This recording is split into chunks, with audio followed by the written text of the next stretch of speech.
오늘 주신 말씀을 통해서 물러설 곳이 없을 때 역전은 시작된다라는 제목으로 함께 말씀 나누겠습니다. 레이 버버크 박사라는 분이 계십니다. 심리학자인데요. 이분이 혈기나 분노를 가리켜서 감춰진 폭탄이다 이렇게 말을 했습니다. 그분이 쓰신 책 가운데 보면 이런 글이 있더라고요. 분노는 당신의 건강을 해친다. 그것은 무서운 파괴력으로 궤양과 고혈압, 편두통, 우울증을 일으키고 심하면 정신 이상도 일으킨다. 이렇게 말을 했습니다. 혈기를 잘 부리는 데는 몇 가지 원인이 있대요.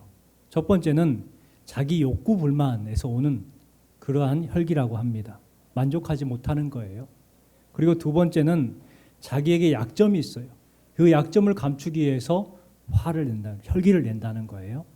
그리고 세 번째는 악신에 사로잡혔기 때문이다 이렇게 말합니다. 성경에 보면 사울 왕이 그랬잖아요.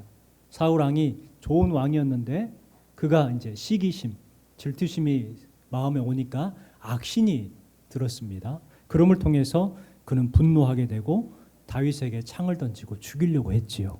현대를 살아가는 우리는 참 과거보다 스트레스를 참 많이 받습니다. 빠른 세상에 살다 보니까 화나는 일도 많고 속상할 일도 참 많은 것 같습니다. 어떤 분은 그래서 참지 마라, 참으면 병된다 이런 말을 했지요. 그런데 현대에 들어서는 그것이 조금 바뀌었습니다. 생리학에서 뭐라고 하냐? 참아야 한다. 참는 것이 약이다. 이런 말을 했어요. 그러면서 이 네 가지 그 이유에 대해서 참아야 되는 이유에 대해서 이야기를 하더라고요. 첫 번째는 분노는 자기 건강을 해치게 된다. 이렇게 말합니다. 화를 내면은 내 몸 가운데 독소가 분비가 된대요.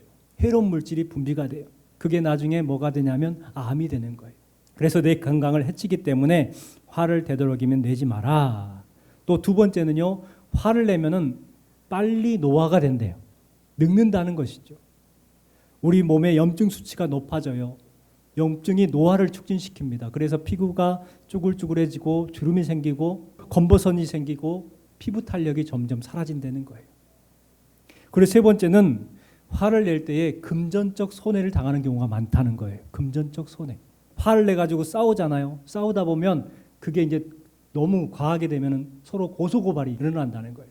그래서 그것을 뭐 합의한다고 해결한다고 몸도 축나고 마음도 안 좋고 또 금전적 손해도 크다는 거예요.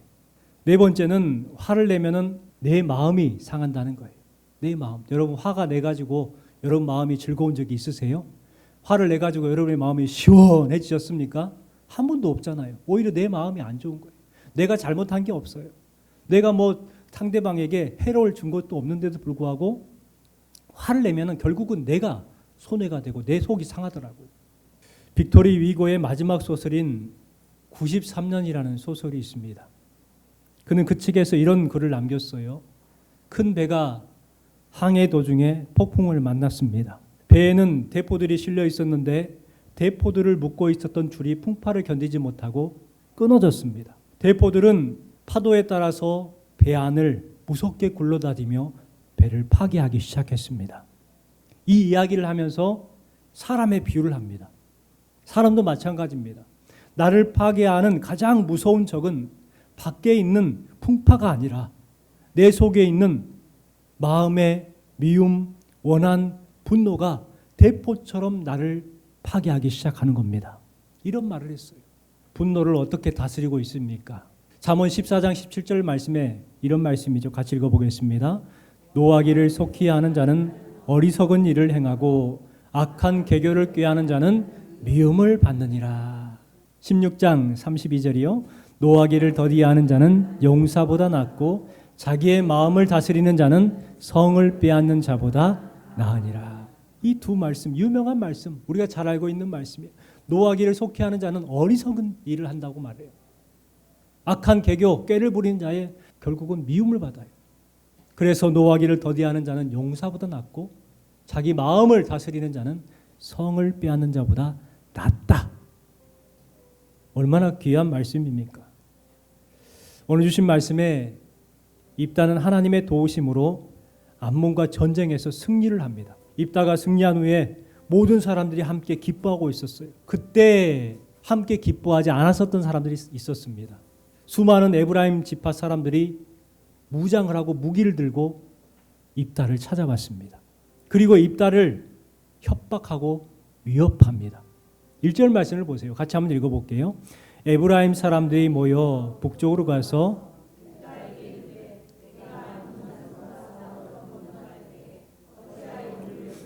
너희와 함께 가게 하지 아니하였느냐. 우리가 반드시 너와 내 집을 불사르리라 하니. 승리하고 기뻐하고 있는데 모두들 함께 즐거워하고 있는데 그 중에 즐거워하지 않았던 사람들이 에브라임 사람들이라는 사람들이 있었다는 거예요. 그러면서 찾아와서 뭐라고 하느냐. 왜 우리를 부르지 아니하였느냐. 우리가 반드시 너와 내 집을 불사르리라. 위협하고 협박합니다. 절실하게 도움이 필요할 때는 모른 척하다가 이제 승리로 끝나니까 그들이 찾아와가지고 트집을 잡고 말도 안 되는 억지를 부리고 있는 거예요. 왜 에브라임 사람들이 이랬을까요? 에브라임 지파는 크고 강한 지파입니다. 이스라엘에서 유다 지파가 가장 크고 그 다음에 에브라임 지파가 커요. 막강한 힘이 있어요. 그런데 약한 지파 출신이 입다가, 그것도 인생 바닥에 있었던 입다가, 잡류들의 우두머리인 입다가 이스라엘을 승리케 했다는 거예요. 그러니까 마음 가운데 뭐가 생겨요? 시기심이 생기는 거예요. 질투심이 생기는 거예요. 우리 말에 그런 말이 있잖아요. 사촌이 땅을 사면 배가 아프다. 사촌이 땅을 사면 배가 아픈 거예요. 우리 마음이 그래요. 에브라임 사람들이 생각할 때 아니 입다라는 저 비류 같은 애들이 승리를 이끌었다고? 이스라엘이 영도자가 되었다고? 그러니까 시기와 질투에 눈이 멀기 시작했어. 그래서 찾아와서 입다를 반역자 취급을 하고 있는 거예요. 사실 입다는 에브라임 사람들에게 이미 도움을 청했었습니다.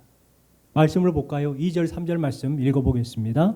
입다가 그들에게 이르되 나와 내 백성이 암몬 자손과 크게 싸울 때에 내가 너희를 부르되 너희가 나를 그들의 손에서 구원하지 아니하는 고로 나는 너희가 도와주지 아니하는 것을 보고 내 목숨을 돌보지 아니하고 건너가서 암몬 자손을 쳤더니 여호와께서 그들을 내 손에 넘겨주셨거늘 너희가 어찌하여 오늘 내게 올라와서 나와 더불어 싸우고자 하느냐.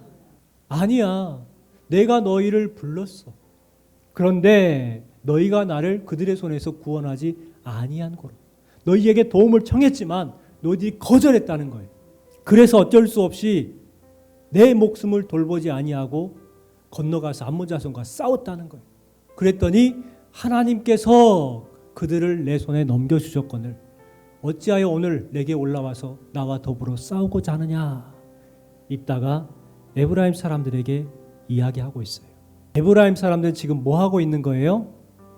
거짓말하고 있는 거예요. 또 에브라임 사람들은 입다와 길르앗 사람들을 모욕하는 말까지 합니다. 4절 하반절에 보니까 이에 에브라임의 말이 너희 길르앗 사람은 본래 에브라임에서 도망한 자로서 에브라임과 므낫세 중에 있다 하였음이라. 이 길르앗 사람들과 입다를 어떤 사람 취급하냐면 도망자로 생각하는 거예요.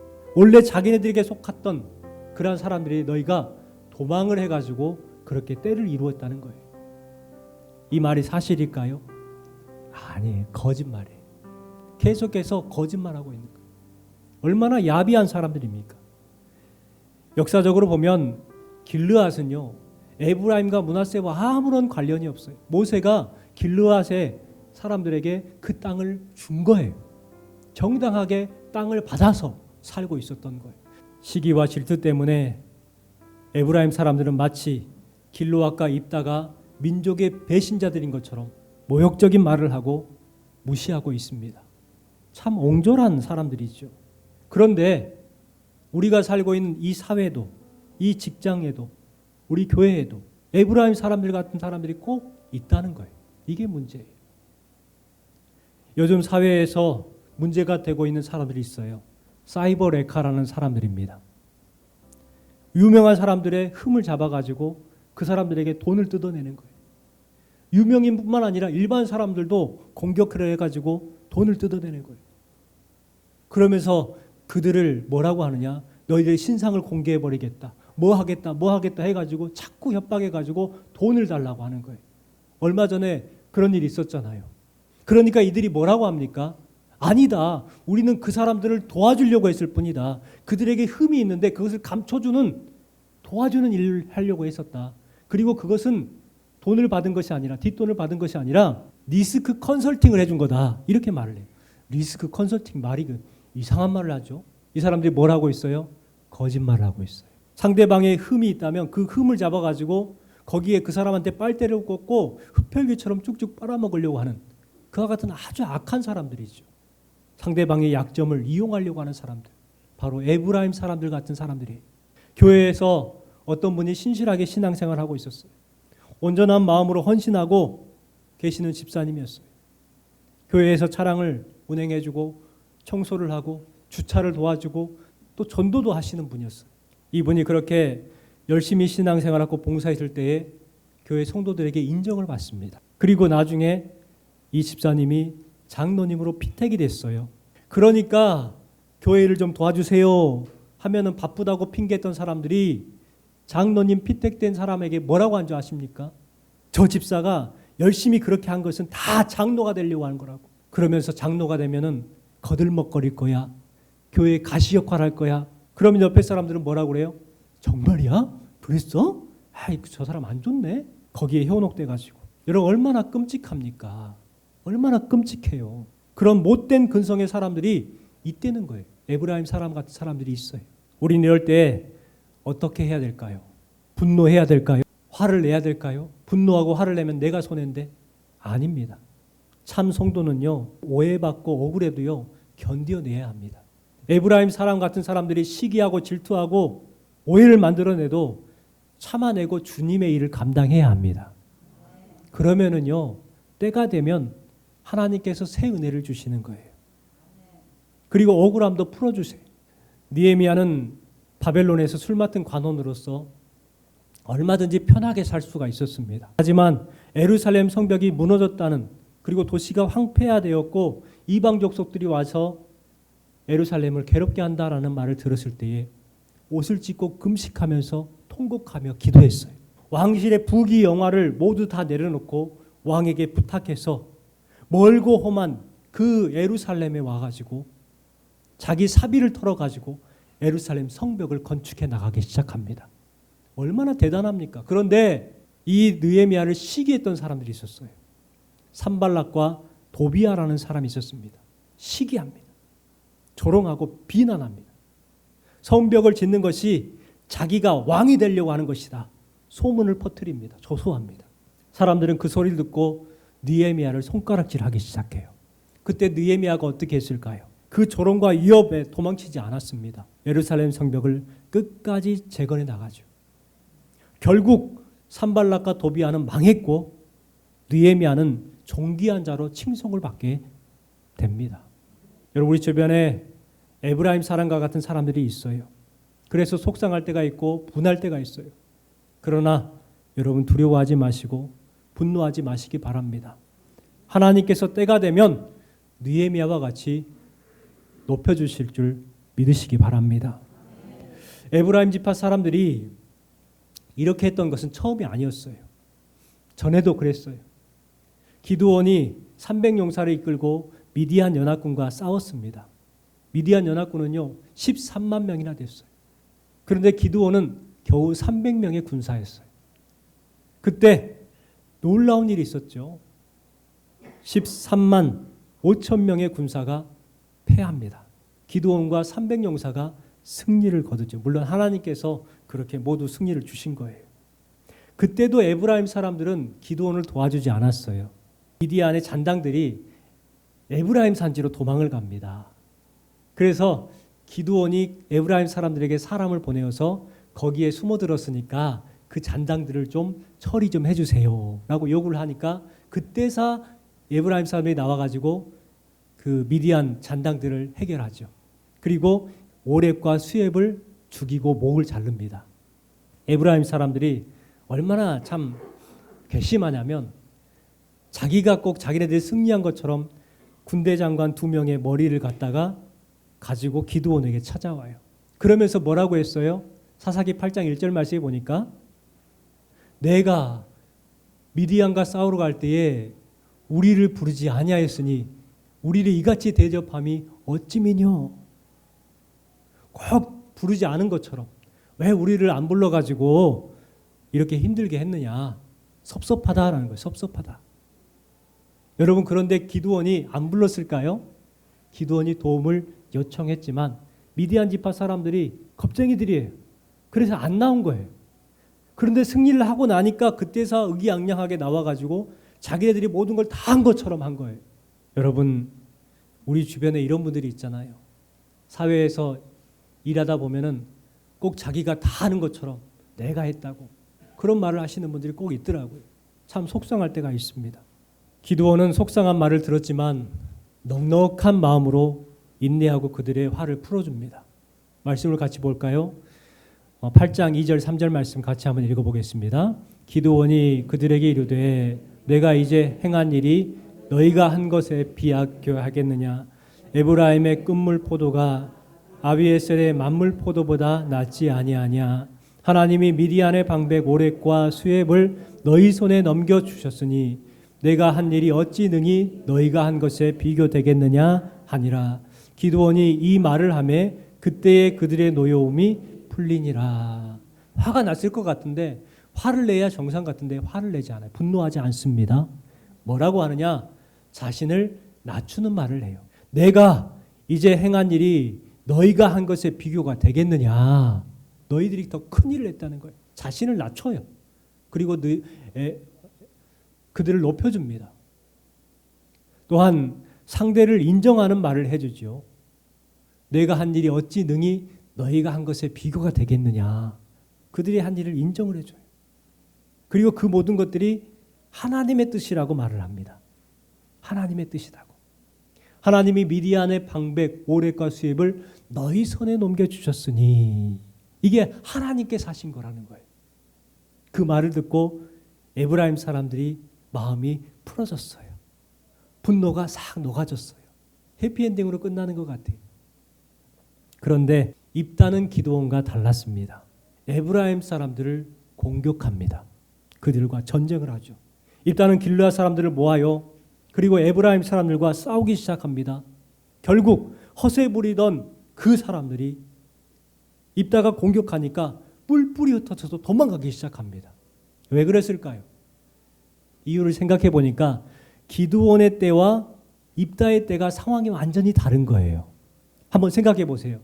첫 번째는 뭐가 다르냐면 군사적 상황이 달라요.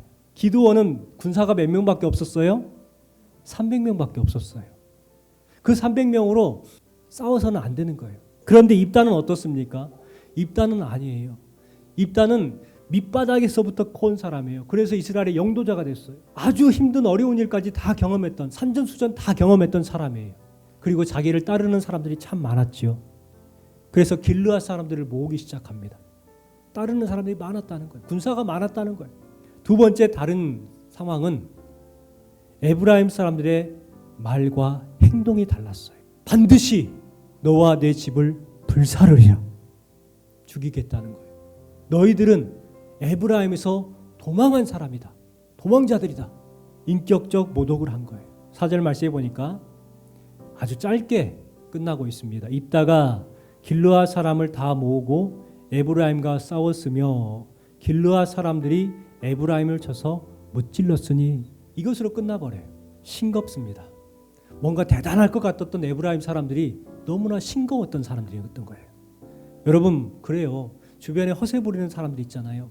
허세 부리는 사람들이 대단한 것 같지만 여러분, 그들은요 별거 없어요. 막 가장해가지고 자기가 뭐 크고 대단한 것처럼 자기 자녀들과 뭐 가족들이 대단한 것처럼 막 이야기하고 재산이 어마어마하게 한 것처럼 말하잖아요. 그런데 별거 없어요. 허세 부리는 사람 특징이에요. 입다는 도망가는 에브라임 사람들을 잡기 위해서 당시 에브라임으로 돌아가는 길목이었던 나루턱을 이제 정복을 합니다. 그리고 이제 도망가는 에브라임 잔당을 잡으려고 하는 것이죠. 똑같이 생겼으니까 구별이 안 되잖아요. 그래서 그들을 구별해내는 방법을 하나 생각을 해냅니다. 이스라엘 백성들이 하는 말이 있나 봐요. 시볼렛이라는 그런 말인데 에브라임 사람들이 이 발음을 못해요. 시볼렛 이러는 거예요. 우리나라 경상도 분들이 그런다고 하잖아요.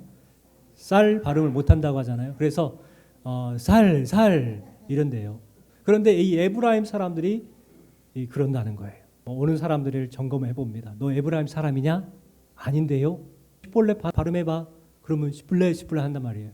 그때 죽은 에브라임 사람들이 몇 명이었냐면 말씀에 기록되어 있듯이 4만 2천 명입니다.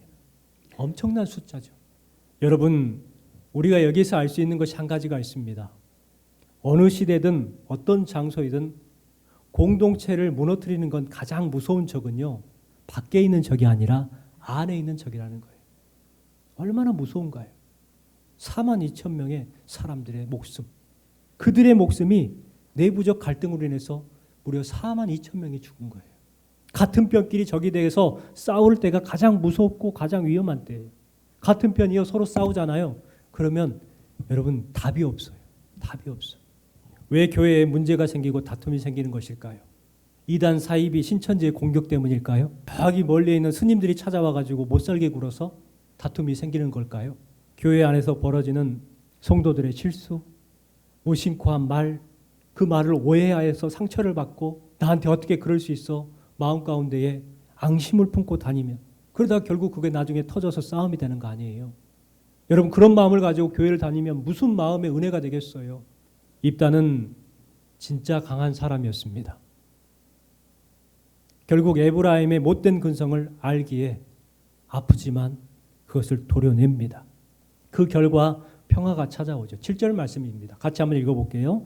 입다가 이스라엘의 사사가 된 지 6년이라 길르앗 사람 입다가 죽음에 길르앗에 있는 그의 성읍에 장사되었더라. 주신 말씀에 보면 입다가 이스라엘의 사사로 6년 동안 활동을 합니다. 그리고 나서 죽어요. 길르앗에 장사가 됩니다. 이렇게 딱 끝나요. 깔끔하게 끝나죠. 이 말은 무슨 말이에요? 입다가 통치했을 때는 이스라엘에 평화가 있었다는 거예요. 만약에 에브라임 사람들을 그냥 내버려 뒀다면 어떻게 됐을까요? 에브라임 사람들의 근성은요 또 그랬을 거예요. 아프지만 도려냈어요. 여러분, 우리 안에도요 에브라임 같은 것이 있습니다. 다른 사람이 잘 되고 다른 사람이 행복하고 뭔가 나보다 더 특별한 것이 있으면 자꾸 그것을 시기하려고 하는, 질투하는 에브라임 같은 마음이 있어요. 여러분, 그것들을 빨리 끊어내야 돼요. 빨리 도려내야 돼요. 그래야 내가 평화를 누릴 수가 있는 거예요. 그런데 그러지 못한 때가 많아요. 거기에 그냥 시기 질투심에 끌려다닙니다. 그래서 말 실수하게 되고 상대방에게 상처를 주는 경우가 얼마나 많습니까? 허세 부리는 사람들이 아니라 진짜 강한 사람이 되어야 합니다. 여러분, 진짜 강한 사람의 특징이 뭔 줄 아세요? 5가지를 말씀드릴게요. 가장 첫 번째는 화가 나도 흥분하지 않는 사람이에요. 화가 나도 흥분하지 않는 사람들. 대단하죠. 다 화를 내는데 이분은 화를 내지 않는 거예요. 이분은요 분명 멘탈이 강한 사람이에요. 두 번째는 상대방의 평가에 신경 쓰지 않는 사람이에요. 저 사람은 이렇고 저렇고 약점과 흠을 잡고 비난하고 그래도요 거기에 신경을 쓰지 않는 사람이에요. 이런 사람은 정말 멘탈이 강한 사람이에요. 진짜 강한 사람이에요. 세 번째는 친절하지만 자신만의 선이 있는 사람입니다. 도를 넘어가지 않아요. 친하니까 막 허물없이 막 이야기하고 막 그러는 사람들이 있잖아요. 결국 그것 때문에 서로 간에 갈라져요. 제일 친했던 관계가 어느 순간 땡땡해집니다. 그 이유가 뭐예요? 너무 친하다 보니까 선을 넘어버린 거예요. 여러분, 진짜 강한 사람은요 자신만의 선이 있는 사람이에요. 네 번째는 혼자 있어도 외롭지 않는 사람입니다. 다섯 번째는 말을 많이 하는 것보다 잘 들어주는 사람입니다. 말 많은 사람 치고 실속 있는 사람이 없더라고요. 그런데 정말 들어주면서 공감해주는 사람들은요 정말 좋은 사람들이에요. 억울한 일을 당했을 때에 주변에 우리 에브라임 사람들처럼 나를 억울하게 만드는 사람 있잖아요. 그러면 그 억울함이 있어도 인내하시기 바랍니다. 그때 역전이 시작되는 거예요. 그리고 때가 되면 하나님께서 풀어주십니다. 넉넉함으로 인내함으로 역전의 승리가 우리의 승리가 되기를 주님의 이름으로 축원합니다.